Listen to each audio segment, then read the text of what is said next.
সকলোৱে এটা কথা গম পায় যে অসম চৰকাৰৰ যি high school higher secondary teacher recruitment চলি আছে তাৰ সমান্তৰালকৈ BTR প্ৰশাসনেও হাইস্কুল হায়াৰ ছেকেণ্ডেৰীৰ কাৰণে শিক্ষক নিযুক্তি প্ৰক্ৰিয়া চলাই আছে। আটাইতকৈ ডাঙৰ কথাটো এইটোৱে যে BTR প্ৰশাসনে যিসমূহ B.Ed প্ৰাৰ্থী বহিৰাজ্যৰ পৰা B.Ed কৰিছে তেওঁলোকৰ কাৰণে এটা নিষেধাজ্ঞা আৰোপ কৰাৰ নিচিনা বাতৰি ওলাই আহিছে। তাৰ বিৰুদ্ধে প্ৰতিবাদো হৈছে।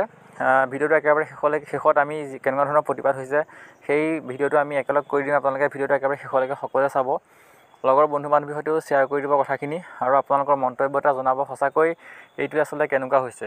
কাৰণ BTRৰ যি প্ৰায় 1500মান পোষ্টত হাইস্কুল আৰু হায়াৰ ছেকেণ্ডেৰী টিচাৰ ৰিক্ৰুটমেণ্ট ইতিমধ্যে চলি আছে, সকলোৱে হয়তো গম পায়।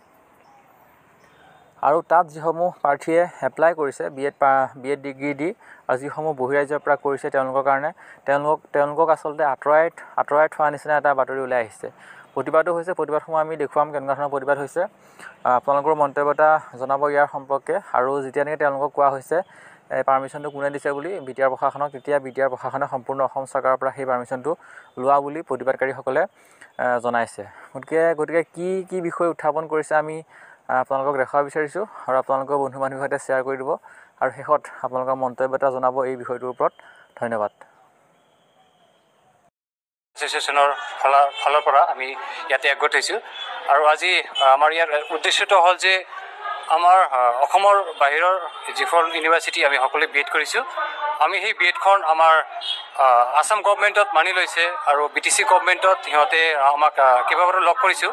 তেখেতে আমাক জনাইছে যে আপোনালোকৰ B.Edটো আপোনালোকে ক্লাছ নকৰে, আপোনালোকৰ এইখিনি আমি একচেপ্ট নকৰোঁ। আমি কোনো ৰিটেন তেনেকুৱা ধৰণৰ এডভাৰটাইজমেণ্ট পোৱা নাই। আৰু তেতিয়া আমি তেওঁলোকক কেইবাবাৰ মেমৰেণ্ডাম দিয়াৰ ক্ষেত্ৰত আমি এইখিনি গম পাইছোঁ। ইভেনকি আমাৰ ছেক্ৰেটাৰীলৈ আমি মেমৰেণ্ডাম প্ৰেৰণ কৰিছোঁ, আমি এছ'চিয়েশ্যনৰ মানুহ কেইজন গৈ। তেখেতে আমাক এইখিনি কথা কৈছে যে তোমালোকক একচেপ্ট কৰা নহ'ব। তাৰপিছত ছেকেণ্ড টাইমত গৈছোঁ, ঠিক তেনেকৈ ধৰণৰ আমি দেখা পাইছোঁ যে তেখেতে আমাক কিছুমান কথা অলপ সালসলনি যেন লাগিছে। পিছত আৰু তেনেকুৱা ধৰণৰ ৰিপ্লাই নকৰে। আৰু এতিয়া কথা হ'ল যে আমাৰ এটাই উদ্দেশ্য যে অল BTR B.Ed এছ'চিয়েশ্যনৰ সৌজন্যত আমি এইখিনি ক'ব বিচাৰিছোঁ। আমাৰ সন্মানীয় প্ৰমোদ বড়ো ডাঙৰীয়া, আমাৰ BTR CM, তেখেতক আমি এইখিনি ৰিকুৱেষ্ট কৰিব বিচাৰিছোঁ যে ছাৰ, আপোনাক আমি এইখিনি ক'ব বিচাৰিছোঁ যে আমাৰ অল BTR B.Ed এছ'চিয়েশ্যনৰ এইখিনি উদ্দেশ্য যে অসমৰ ভিতৰৰ কলেজত আমি B.Ed কৰিব পৰা নাই, কিয়নো আমাৰ অসমৰ চাফিচিয়েণ্ট B.Ed কলেজ নাই। ইভেনকি আমাৰ BTCত B.Ed কলেজ চাফিচিয়েণ্ট নাই।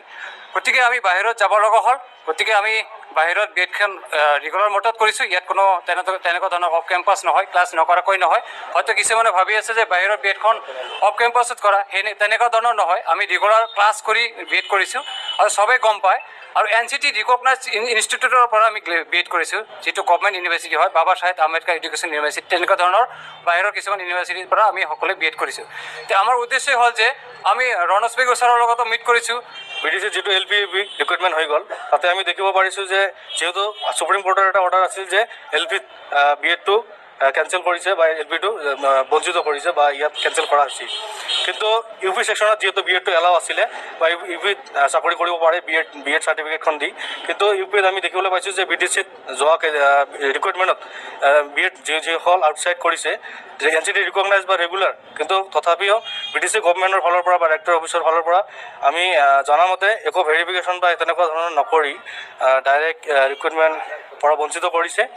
আমি এইখিনি অনুৰোধ জনাইছোঁ যে আগন্তুক দিনত যি BTC যিটো গ্ৰেজুৱেট টিচাৰ আৰু পষ্ট গ্ৰেজুৱেট টিচাৰৰ যিটো ৰিক্ৰুটমেণ্ট হ'বলৈ গৈ আছে, তাতে আমি শুনিব পাইছোঁ যে যিসকল কেণ্ডিডেট আউটছাইড BTCৰ বাহিৰৰ কেণ্ডিডেট B.Ed কৰিছে বা ৰেগুলাৰ মোডত NCT ৰিকগনাইজ ইনষ্টিটিউট হয়।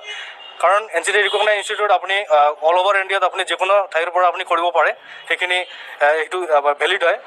আৰু আমি চাফিচিয়েণ্ট যিহেতু B.Ed কলেজ BTCত বা অসমত আমি যিহেতু নাই, যাৰ কাৰণে বহুতো কেণ্ডিডেট বা দুখীয়া দৰিদ্ৰ ফেমিলিৰ পৰা যিহেতু বিলং কৰে, সেইসকল কেণ্ডিডেটে অসমৰ বাহিৰত B.Ed কৰিবলৈ তেখেতসকলে গৈছে বা B.Ed কৰিছে, কিন্তু সেই ডকুমেণ্টখিনি গোটেইখিনি ভেলিড হয়।